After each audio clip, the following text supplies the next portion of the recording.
Imunoterapia je vhodná u pacienta s pokročilým nádorom alebo nádorom, ktorý sa šíri metastaticky, či už do lymfatických uzlín alebo do orgánov.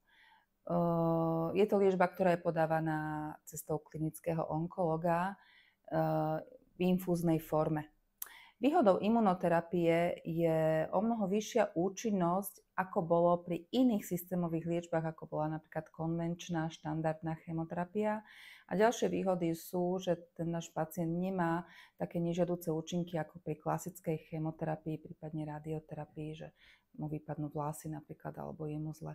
Samozrejme, pri tejto liečbe tiež pozorujeme aj nežiaduce účinky a komplikácie imunoterapie, ako sú napríklad rôzne autoimunitné reakcie, či už na koži alebo v oblasti vnútorných orgánov.